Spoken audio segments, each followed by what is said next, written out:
So ayan mga sir, may ginawa na naman tayong Honda. So ayan, Honda Accord manual transmission. So ang concern na may-ari nito mga sir is cranking lang, ayaw tumuloy. Nagkakaredondo lang siya mga sir. So ayan, try natin. So on. So ayan, naka-on, tapos hindi na nailaw yung check engine niya. Sabi niya nung dati daw umaandar pa daw to, pero wala na daw nakailaw dito. So try nating i-paparedondo mga sir. So ayan.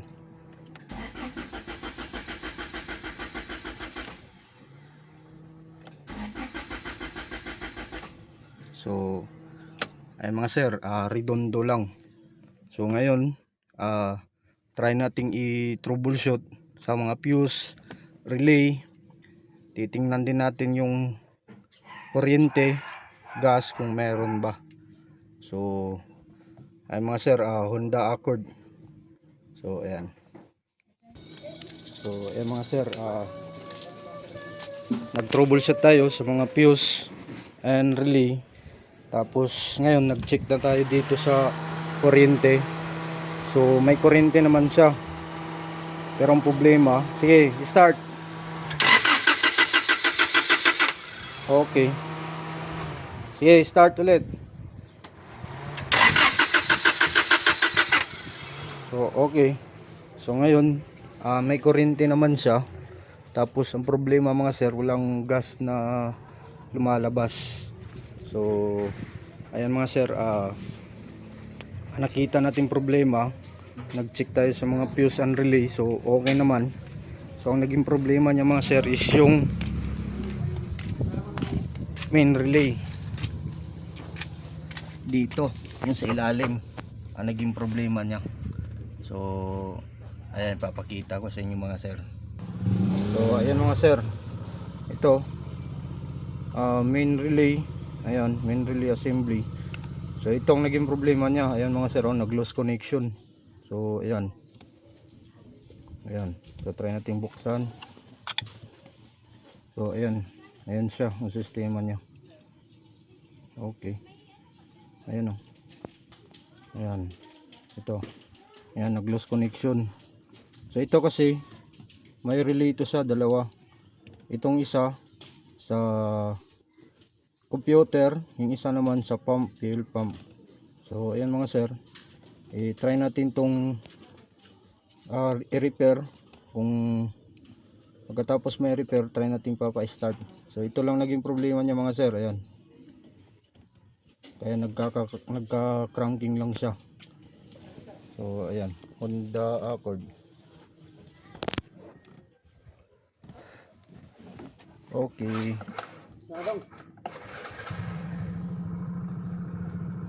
Ayan o. Doon yan sa ilalim. Ayan, yung may sakit na yan, doon siya nakasaksak. So ito ang dahilan niya mga sir. Okay. So ayan mga sir, ay kakabit na natin yung main relay nya dito sa may sakit. Ayan. So, okay, na linis na rin natin, tapos na repair. So ayan, kakabit na natin.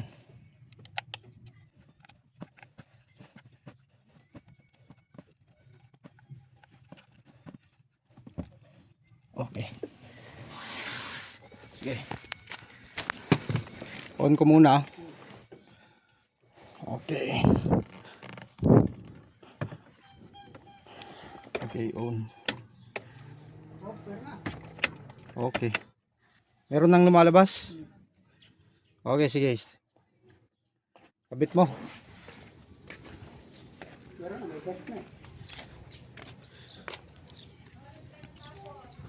So, ayan mga sir, pag on pa lang, may lalabas na gas. Kanina, wala. So, nung na-troubleshoot natin, may kuryente naman. Ang problema, ang gas. So, ngayon, meron na. So, okay. Honda Accord 1994 ata to. So sa ano to, sa Dasma. Ayan. Sa Litrandas mo.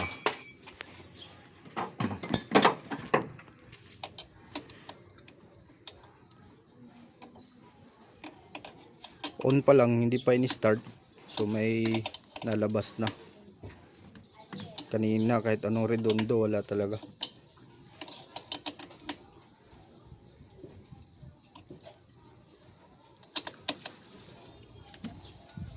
So ganun lang ang troubleshooting mga sir. Hop, huwag mo nang higpitan ng husto.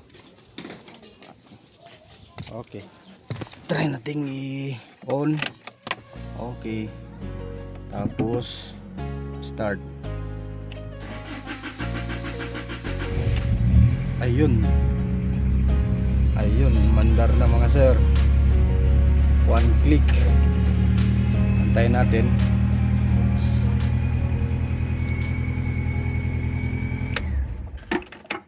Ay, parang may sumasabit doon. Sumasabit yung ano, ito. Yung ano, yung wire, sumasabit yan sa pan.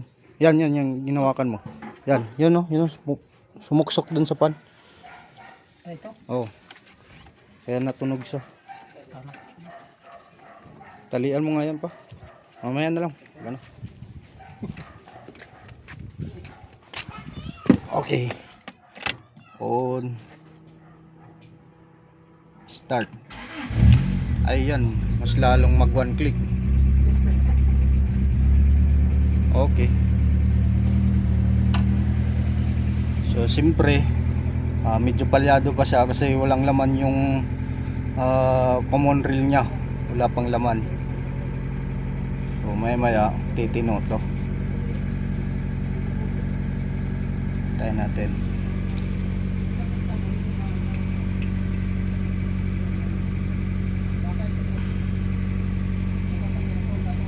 So ang pinaka main problem nito mga sir is yung main relay nya, yung andun, ayun.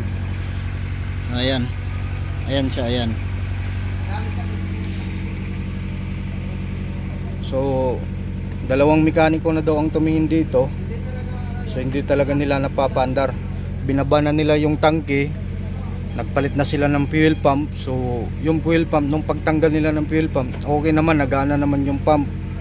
Pero ang problema, walang supply na dumadaloy doon. So yun lang yung main relay niya mga sir. So hindi na tayo nagpaligoy-ligoy pa. Dito na tayo rumikta sa ano niya, sa main relay. So try nating i-rev mga sir.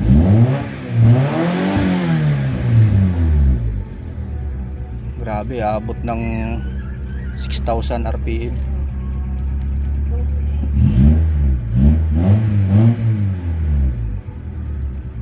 Okay. Rev. Okay. Okay, normal idling. Sige. Normal idling. Okay, mga sir, solve na to. Gasan. Sige.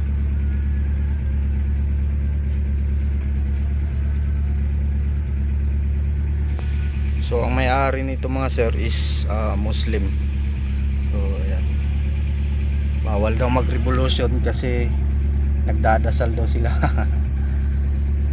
Okay mga sir, solve na naman.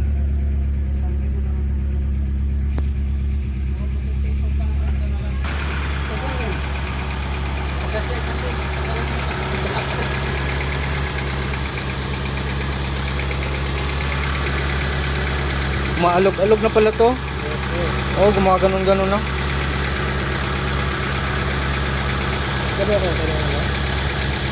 Ano to? Bearing to boss. Hindi naman bearing yan kasi kung bearing siya, may langit-ngit yan eh. Ano yan? Yung shafting ata to. Yung mga ganito, shafting or either pulya.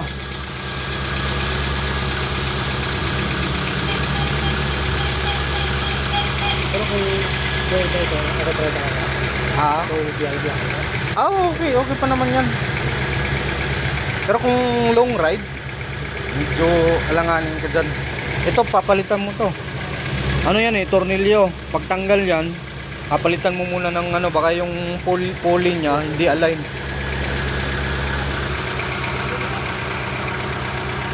Kaya mga sir, sobrang tining. Yun lang pala ang dahilan niya.